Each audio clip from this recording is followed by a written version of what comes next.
bombshell report last week from the special counsel confirming that President Biden retained and mishandled classified documents for years in unsecure location. Special counsel Hur's decision to not prosecute Biden because of his deteriorating mental state further demonstrates the un American two tier justice system that exists in Joe Biden's America. There cannot be one set of rules if your last name is Biden and another set of rules for the rest of America.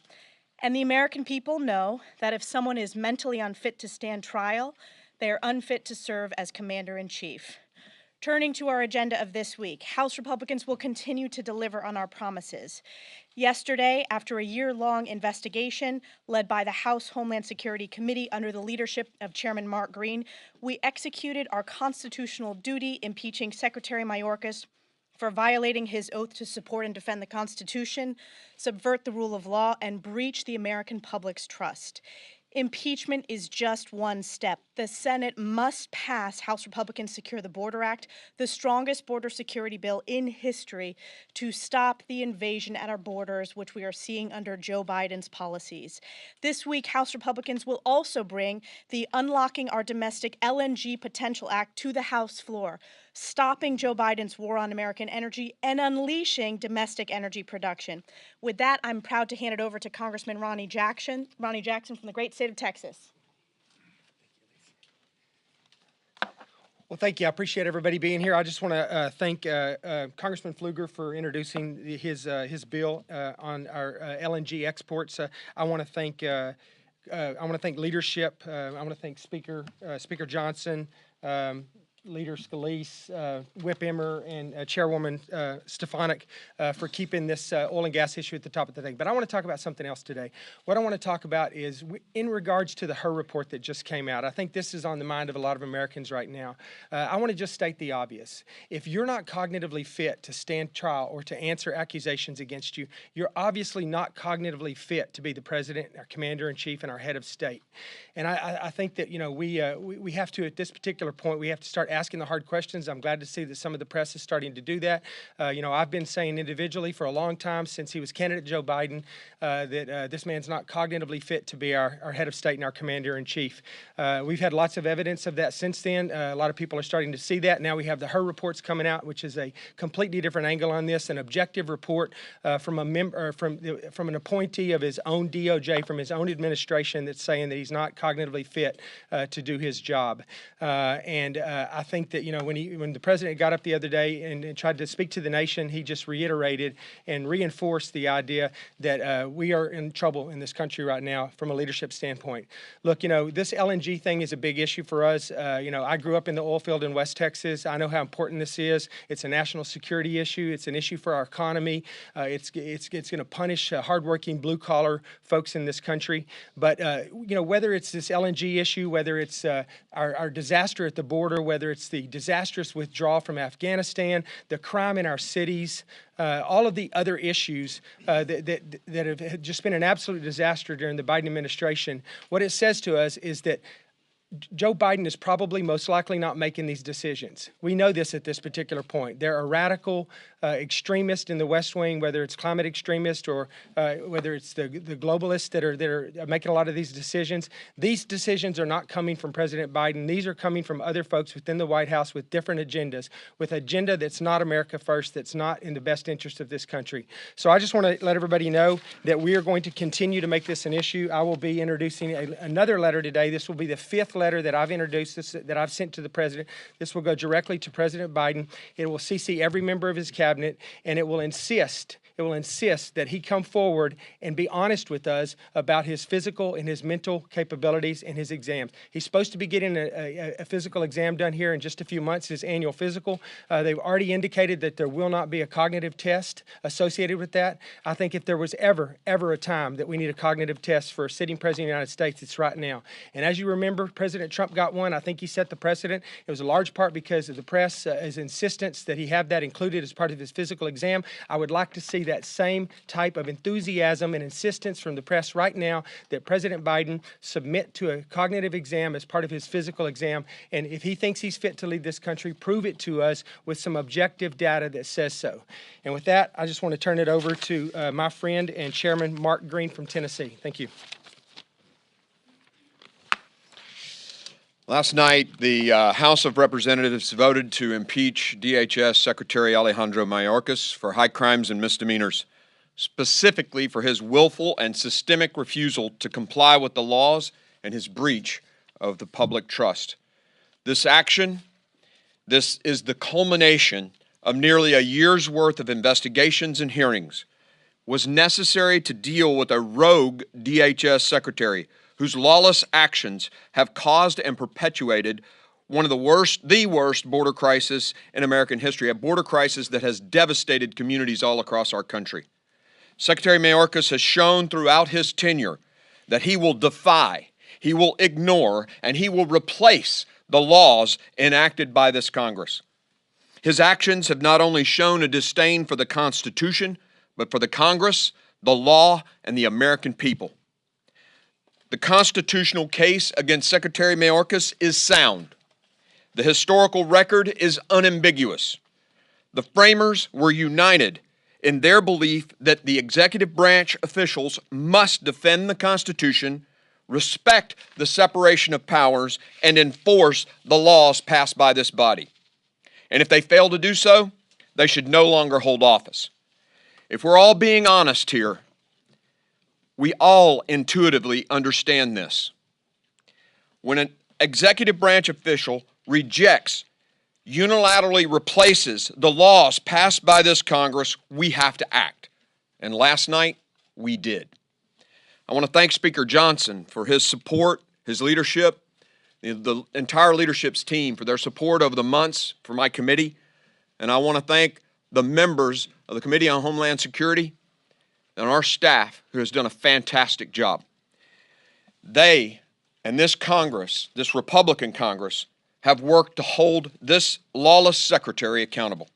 It's now time for the Senate to do its duty, to step up, hold a trial, and convict Secretary Mayorkas. With that, I'll be followed by the gentleman from Minnesota, Mr. Emmer. Thank you, Mark. The American people elected our House Republican majority to undo the damage the Democrats have done and to hold the Biden administration accountable.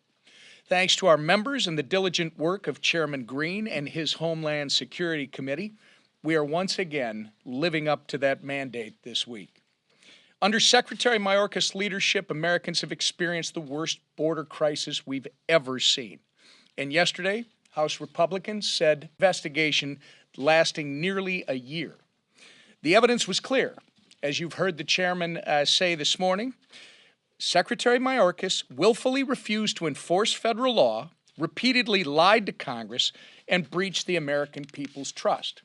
Because he failed to do the honorable thing by resigning, House Republicans fulfilled our constitutional duty by voting to impeach. I can only hope my colleagues in the Senate will step up and do the same on behalf of the American people.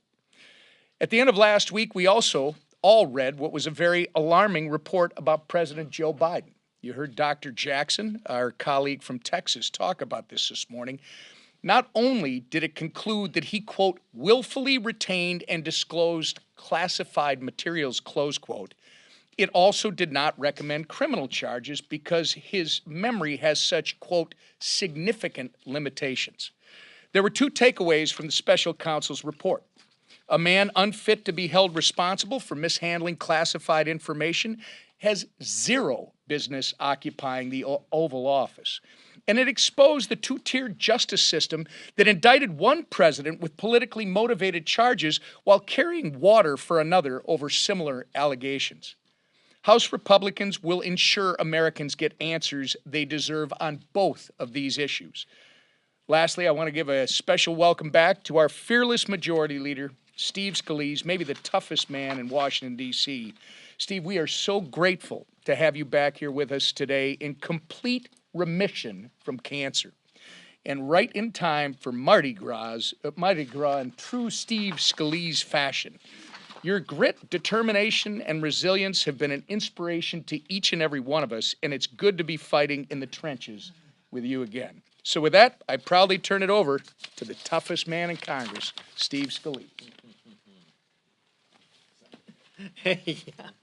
Well, thank you, Whip. It is great to be back. And even more importantly than that, it's great to be in remission from cancer. It's been a long battle, about 6 months long, but God answers prayers, and there have been a lot of prayers. And thank everybody for the support and prayers along the way. And you surely don't get through this alone. But I was looking forward to coming back, and now it's great to be back. It's great to see all of you. Happy Valentine's Day to everybody, especially happy Valentine's Day to my wife, Jennifer. So she's back home.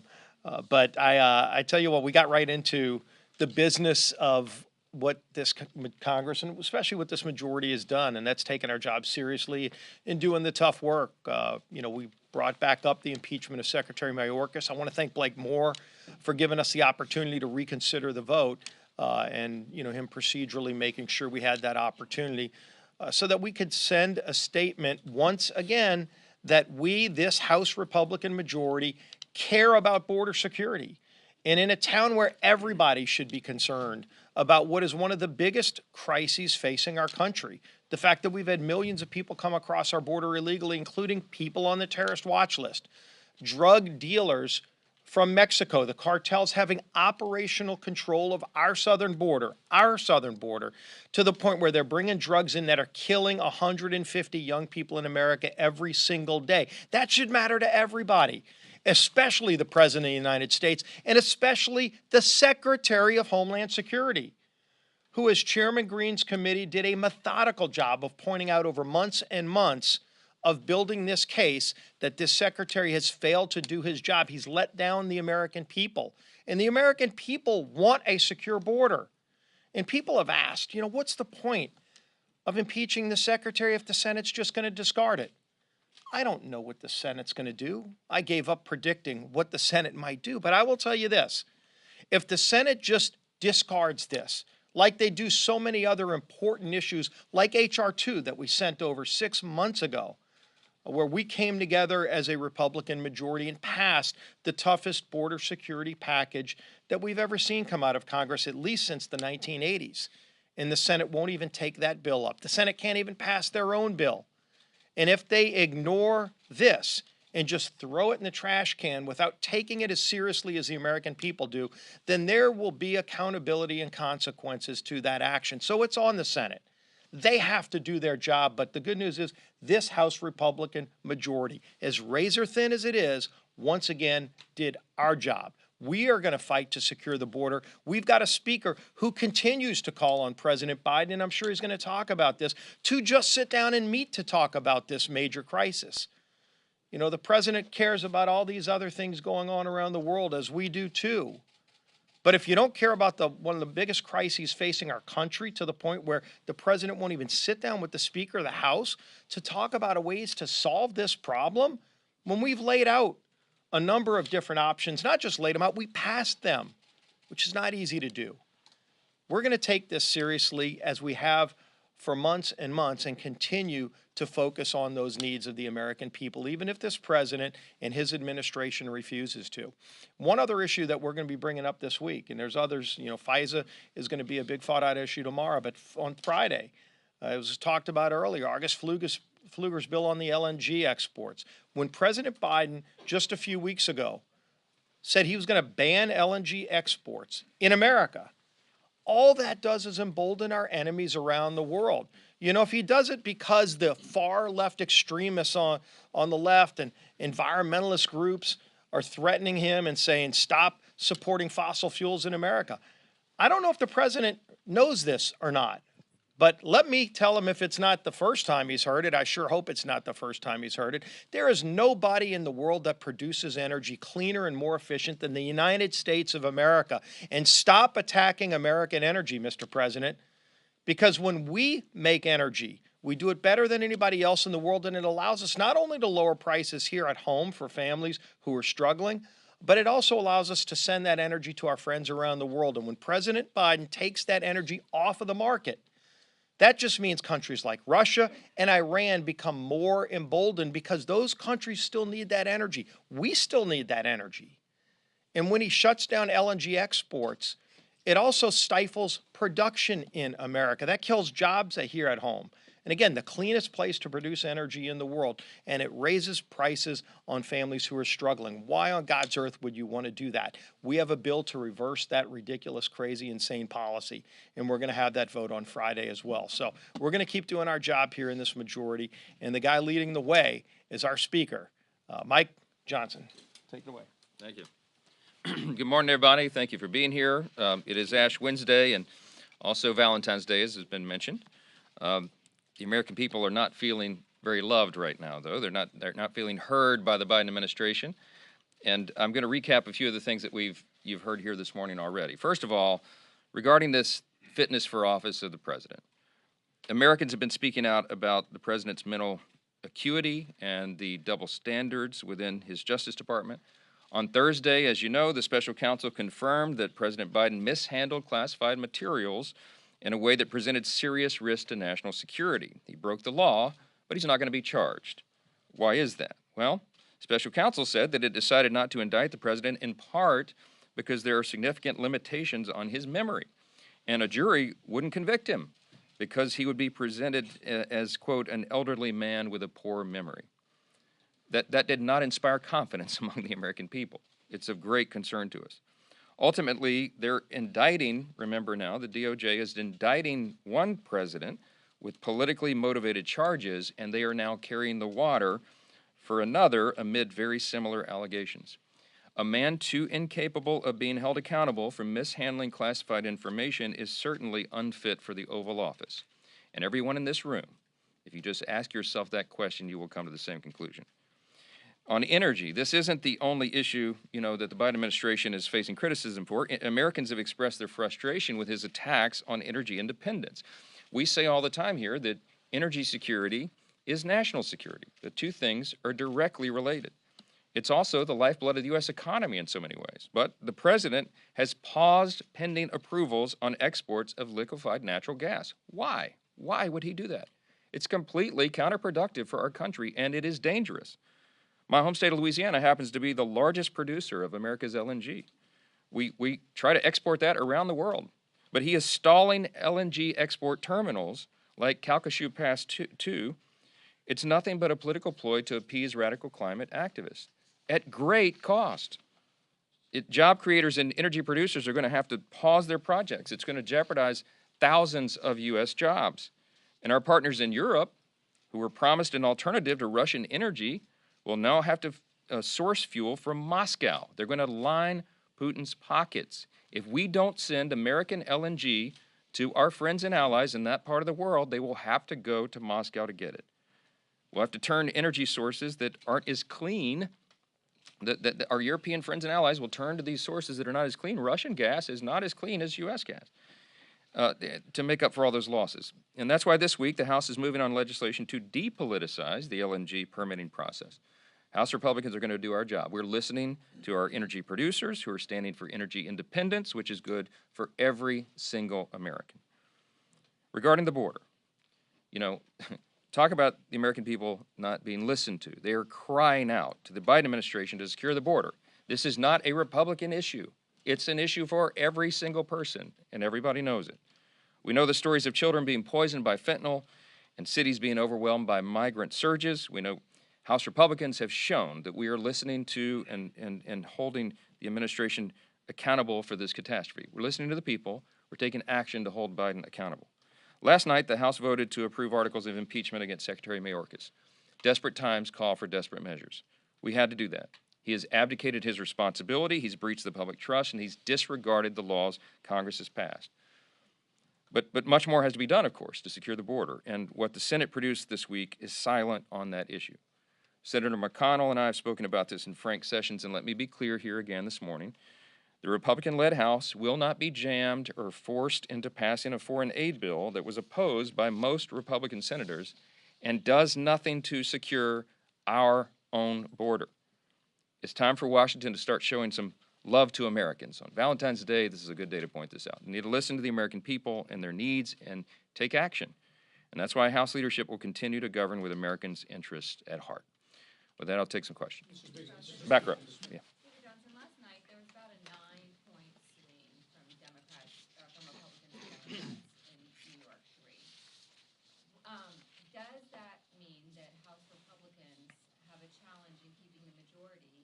what should House Republicans do? No, the result last night is not something, in my view, that Democrats should celebrate too much. Think about what happened there. They spent about $15 million to win a seat that President Biden won by 8 points. They won it by less than 8 points. Their candidate ran like a Republican. He sounded like a Republican talking about the border and immigration, because everybody knows that's the top issue that is on the concern, the hearts and minds of everybody. That incumbent had been a 3-term member of Congress, and he had 100% name ID and a deep family history in the district. Our candidate was relatively unknown in that comparison and had a very short runway. She ran a remarkable campaign. You know, there was a weather event that affected turnout. There are a lot of factors there. That is in no way a bellwether of what's going to happen this fall. We are absolutely convinced. I've been to 17 states in the last 12 weeks. I'm telling you, whether I'm out west, on Long Island, in the Deep South, Mid-South, in Midwest, it doesn't matter. There is a fervor among the American people, and it is bipartisan. People know that this country is on the wrong track. 74% in the latest poll believe that the country's on the wrong track. Why? Because of the leadership from the White House. They see what is happening. President Biden has the lowest approval rating of any president who has ever run for re-election. I think it's 37% in the latest poll. It goes down precipitously. And the reason is because of all the things we talked about today. It is a total lack of leadership.